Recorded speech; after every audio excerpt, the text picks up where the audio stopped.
एक शिष्य था, गुरु का दृष्टांत है समझाने के लिए। थोड़ा समय गुरु की सेवा की, फिर गुरु ने उसको आशीर्वाद दिया। वो बड़ा विद्वान हो गया था, बोलने में बड़ा कुशल था। लोग भी उसकी विद्वता की बड़ी प्रशंसा करते थे। कौन से वेद की कौन सी उपनिषद का ये कौन सा मंत्र, ये सब उसको ज्ञान था।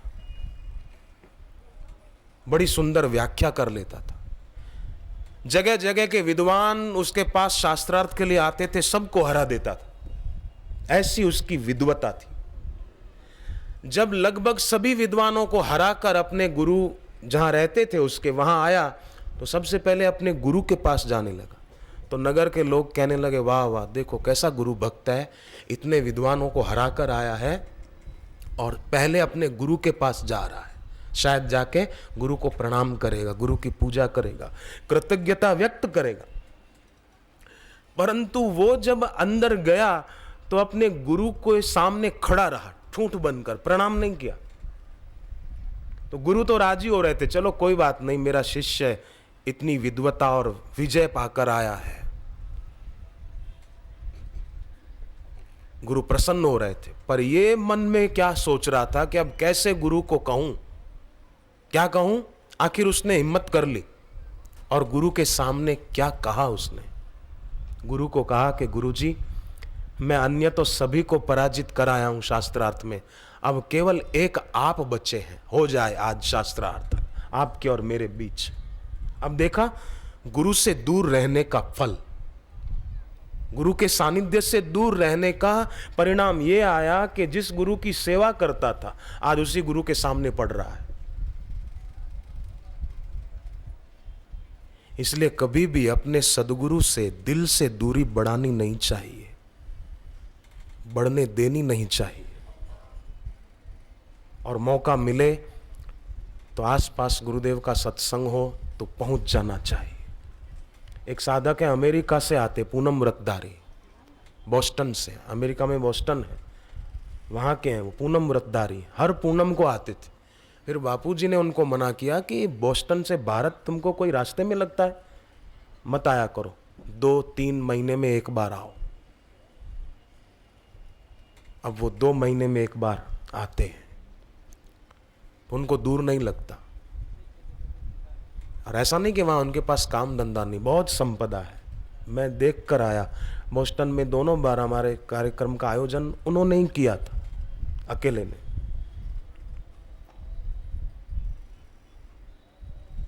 बाह्य संपदा तो है, पर भीतर में दैवी संपदा भी खूब है, खूब है, खूब है। तो गुरु के पास विनम्रता, कृतज्ञता और प्रामाणिकता की भाषा बोलनी चाहिए। तो ऐसा शिष्य गुरु से लाभ बहुत उठाता है, बहुत उठाएगा, बहुत, दिन दूना और रात चौगुना उसको लाभ होगा अपने गुरु के पास बैठने से, उनके सानिध्य से, उनके सुमिरन से। अब आपके चरणों में मेरी एक प्रार्थना ये भी है कि आप और मैं, हम सभी एक बात को ध्यान में रखें। हम सब जानते हैं कि किस में हमारा भला है ना, क्या खाना चाहिए क्या नहीं खाना चाहिए, हम सब जानते हैं। फिल्म देखना चाहिए कि नहीं देखना चाहिए, ये भी हम जानते हैं। मुझे कहने की जरूरत नहीं है कि नहीं देखना चाहिए, सब जानते हैं। उसको देखने से चरित्र बिगड़ता है, समय बिगड़ता है, पैसा बिगड़ता है, आंखों की रोशनी बिगड़ती है, ये भी सब जानते हैं। तो ध्यान ये रखना है कि गुरु के द्वारा जाने हुए का अगर हमारे जीवन में आदर नहीं हो पाता है तो उसका कारण एक ही है, जो हम गुरु से जान चुके हैं कि इसमें हमारा भला है और इससे हमारा नुकसान है, ये जान चुके हैं। तो जाने हुए का आदर अगर नहीं हो पा रहा है आज तक, तो उसका एक कारण है, एक कारण, बस एक ही कारण।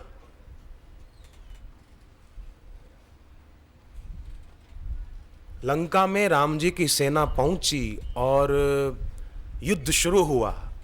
सब योद्धा मारे गए, एक रावण बचा आखिरी में।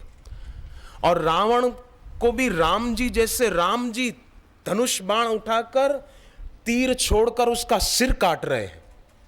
दूसरा सिर काटने को जाते हैं तब तक पहला कटा हुआ सिर फिर जुड़ जाता है। भुजा काटते हैं तो भुजा बाह फिर जुड़ जाती है। सब योद्धा मारे गए पर रावण नहीं मर रहा था। और यहां तक तुलसीदास ने लिखा, मरहि न रिपु श्रम भयउ विशेषा। रिपु शत्रु मर नहीं रहा था। राम जी को बड़ी मेहनत पड़ रही थी रावण को मारने में। मरहि न रिपु श्रम भयउ विशेषा, मर नहीं रहा था। अब फिर बात वही कि एक कारण है, गुरु के द्वारा जाने हुए का पूरा आदर हमारे जीवन में नहीं हो पाता। मैं भी आपके साथ हूं, हमारे जीवन में नहीं हो पाता। उसका एक कारण है, एक, और वो ये रावण। रावण नाम नहीं है पर मोह ही रावण है। मोह, माया है ना, माया। माया किसको नचाती है?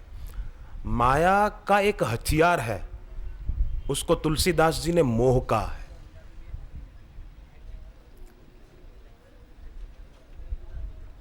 जासु सत्यता ते जड़ माया, भास सत्य इव मोह सहाया। मोह को हथियार बना लेती है और सबको मारती रहती है माया। मन मरे न माया मरे, मर मर गया शरीर, कबीर जी ने कहा। आशा तृष्णा ना मरी, कह गया दास कबीर। अब क्या करें? तो जाने हुए का आदर नहीं हो पाता है, कारण मोह है। तो मोह कैसे नष्ट हो? ये एक कारण, ये कैसे दूर हो? तुलसीदास जी उपाय बताते हैं।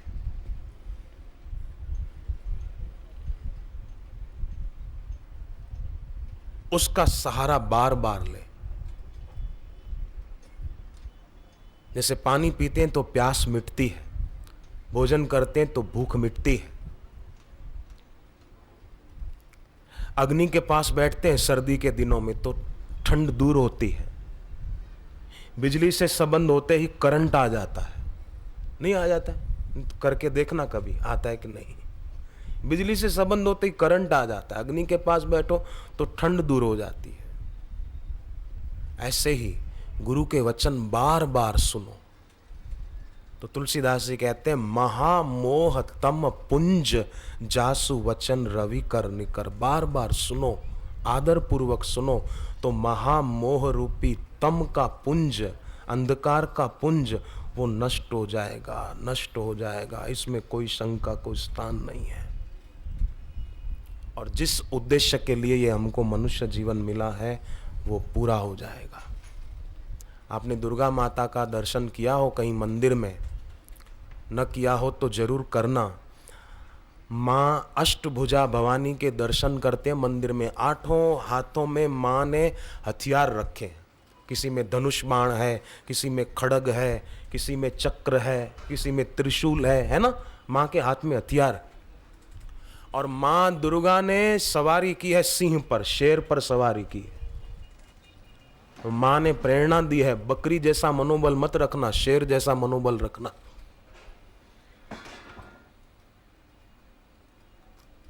क्योंकि ये कलयुग है, तरह तरह के लोग दुनिया में मिलेंगे, तो भक्त को वीर बनना होगा।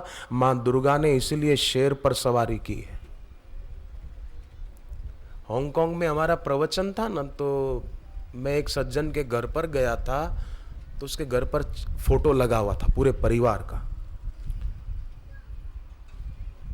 तो उनका बेटा और बहू, तो बहू विदेशी थी, वो थे अपने भारतीय।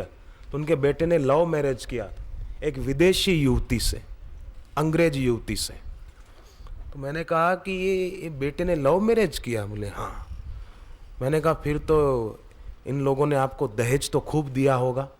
मैंने ऐसे विनोद में पूछा, दहेज तो खूब दिया होगा? बोले काहे को? उन्होंने कहा हम आपको अपनी बेटी दे रहे हैं तो दहेज काहे का दे? पूरी बेटी दे रहे हैं, हम कन्यादान कर रहे हैं, तो इसके बढ़कर और क्या चाहिए? पर हमारे यहाँ तो देखो, लड़के वाले पहले ही पूछ लेते हैं आपकी क्या तैयारी है।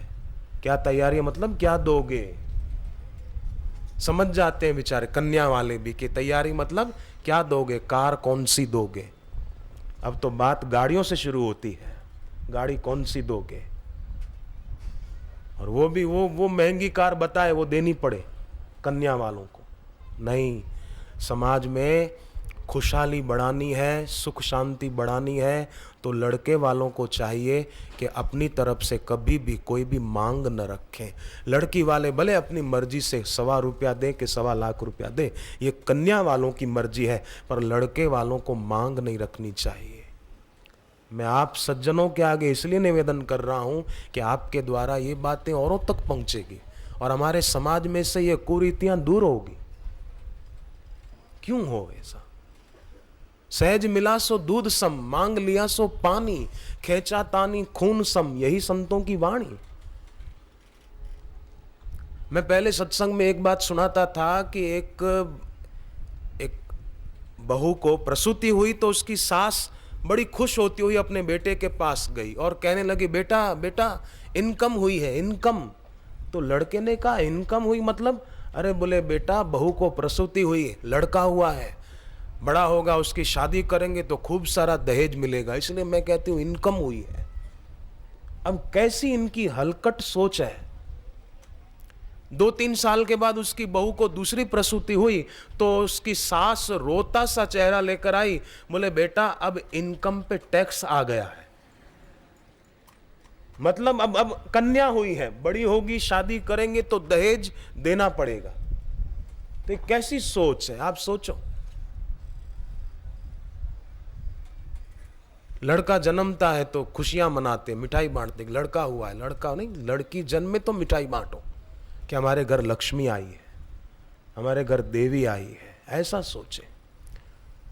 और कन्या को कभी भार न माने। भले कोई कारणवश बेटी का प्रारब्ध है, उसकी शादी में देर हो रही है, बेटी 25 साल की हो गई, 26 साल की हो गई, 27 साल की हो गई और शादी में देर हो रही है, तो ऐसा मत मानो कि हमारे सिर पर भार है, बेटी अभी तक बैठी है, सिर से भार नहीं उतरा। तो बेटी को भार क्यों मानना?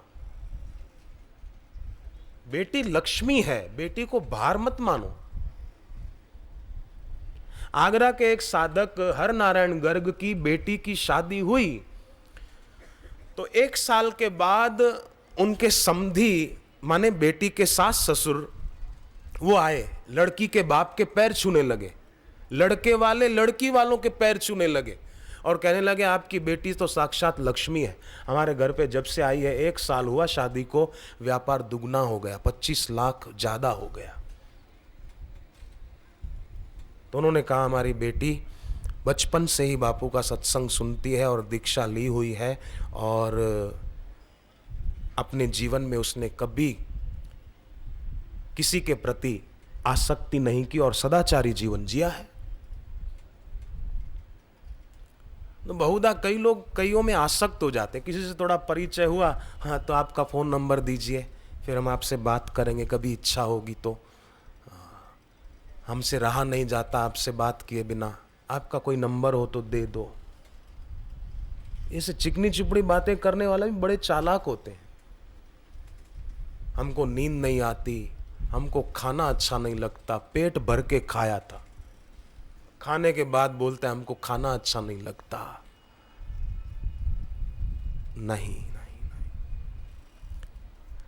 धर्म रुचि नाम था मंत्री का, राजा का नाम था प्रताप भानु, पर धर्म रुचि, नाम धर्म रुचि, पर आसक्ति हो गई राजा में, तो मरने के बाद दूसरे जन्म में प्रताप भानु रावण बना, धर्म रुचि मंत्री विभीषण बना। दूसरे जन्म में भी फिर रावण इतने बुरे काम करता था पर फिर भी विभीषण रावण का साथ नहीं छोड़ता था। ये तो फिर हनुमान जी ने अक्कल दी और हिम्मत दी, हौसला बढ़ाया, तब विभीषण ने छलांग लगाई, नहीं तो आसक्त फिर भी हो रहे थे, इतिहास दोबारा दोहराया जा रहा था। तो इसके कारण दोबारा जन्म मरण होता है। हम क्यों दुखों की परंपरा में पड़े? मनुष्य जन्म इसीलिए है, सदा के लिए सब दुखों से छूट जाए, इसीलिए है। नारी तू नारायणी नाम की पुस्तक घर घर में पहुंचाई जाए। समिति के सज्जनों ने इतनी सेवा की है, तो जो सत्संग सुनने आते हैं उनका भी कर्तव्य बन जाता है कि 1-2 पुस्तक सत्संग की ले जाकर अपने किसी परिचित भाई को, किसी बहने परिचित बहन को पहुंचाए। सत्संग की पुस्तकें दूसरों तक पहुंचाना एक बहुत बड़ी सेवा है, बहुत बड़ी सेवा, बहुत ऊंची सेवा है। हृदय शुद्धि होगी, कर्म इंद्रियों की, ज्ञान इंद्रियों की, अंतःकरण की शुद्धि होगी इस सेवा से। इसलिए हो सके तो, मैं तो कहाँ, एक मध्य प्रदेश में हरदा है, हरदा, वहाँ सत्संग था तो विधायक आए थे सत्संग में। कई जगह आते तो वहाँ आकर बैठे, मैंने विधायक जी को ही कह दिया, मैंने कहा विधायक साहब सत्संग में, जाहिर में, मैंने कहा आप भी इतनी सेवा तो जरूर करें, युवा धन सुरक्षा पुस्तक अपने साथ थोड़ी ज़्यादा ले जाएं। उनको एक दो नहीं कहा, मैंने कहा थोड़ी ज़्यादा ले जाना, अपने पैसों से खरीद कर,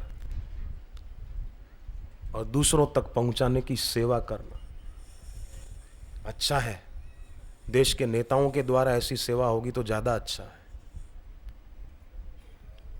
और राजा को चाहिए कि वो माली जैसा हो, जैसे माली बगीचे का पोषण करता है, समय से खाद पानी देकर बगीचा हरा भरा रखता है, ऐसे राजा भी माली जैसा हो, अपनी प्रजा का शोषण न करे, प्रजा का पोषण करे। तो मैं प्रार्थना करूं कि कोई आपके संपर्क में ऐसे लोग हों, मित्र वगैरह जो भी, उनको सत्संग की पुस्तक तो जरूर दें। मुझे एक सज्जन ने बताया, बोले हमारे बेटे की शादी में हमने लोगों को सत्संग की कैसेटें और पुस्तकें भी बांटी थी, जो आए उनको गिफ्ट में हमने अपनी तरफ से दी। तो कितनी अच्छी बात है। एक दो लोगों ने बताया, हमने अपने बेटे की शादी में कोई डीजे वगैरह का आयोजन नहीं किया, डिस्को का माहौल नहीं बनाया, आध्यात्मिक माहौल बनाया, और वहाँ भी गुरुदेव की तस्वीर लगी हुई थी। बड़े संपन्न परिवार के लोग हैं, तो जो भी आए तो वो भी खुश हो रहे थे कि शादियों में तो कई जगह गए पर ऐसा माहौल नहीं देखा। हर जगह ये डिस्को की ताकड़ दिनादिन तो होती रहती है, क्यों दिल दिमाग खराब करना।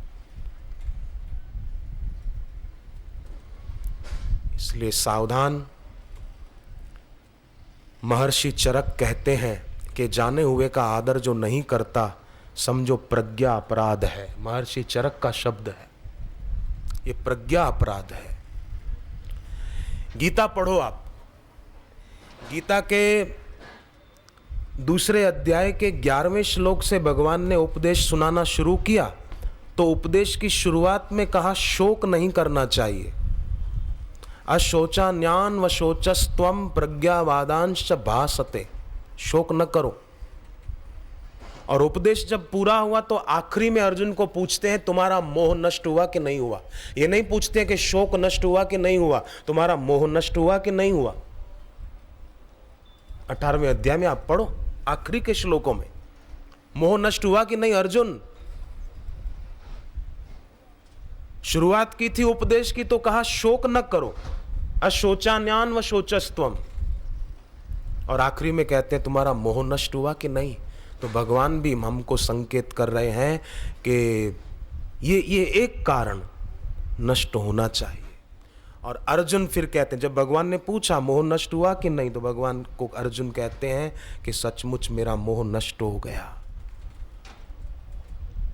11वें अध्याय में भी अर्जुन ने कहा था, 11वें अध्याय का पहला श्लोक पढ़िए आप, अर्जुन कहता है मेरा मोह नष्ट हो गया। ऐसे ही कई साधक ऐसे होते हैं जो अपने को सिद्ध मान लेते हैं, अरे अपना तो काम हो गया, और फिर अपना एक ग्रुप बना लेते, अपनी पार्टी बना लेते, अपने पास आने वालों को गुमराह कर देते हैं, किसी को अपनी तरफ आकर्षित करते हैं, गुरु के चरणों से प्रीति हटाकर अपने तरफ जोड़ देते हैं। तो ये कितना बुरा है, कितना बड़ा अपराध है। तो समझो उनको, वो 11वें अध्याय में जो अर्जुन ने कहा मेरा मोह नष्ट हो गया, ये वो बात हो गई। मोह नष्ट हो गया तो फिर प्रश्न क्यों उठ रहे थे, फिर शंकाएं क्यों हो रही थी।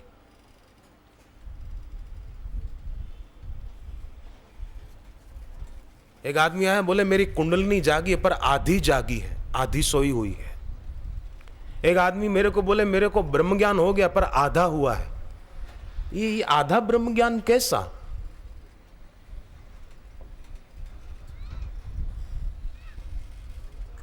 ये तो ऐसा हुआ, एक आदमी बोला कि अपने दोस्त को, मेरी प्रधानमंत्री से पहचान है। बोले तेरी और प्रधानमंत्री से पहचान? बोले हाँ, पर आधी पहचान है। मैं प्रधानमंत्री को जानता हूं, वो मेरे को नहीं जानता है। ये कोई पहचान है? तो ऐसे दायरे में ना उलझो।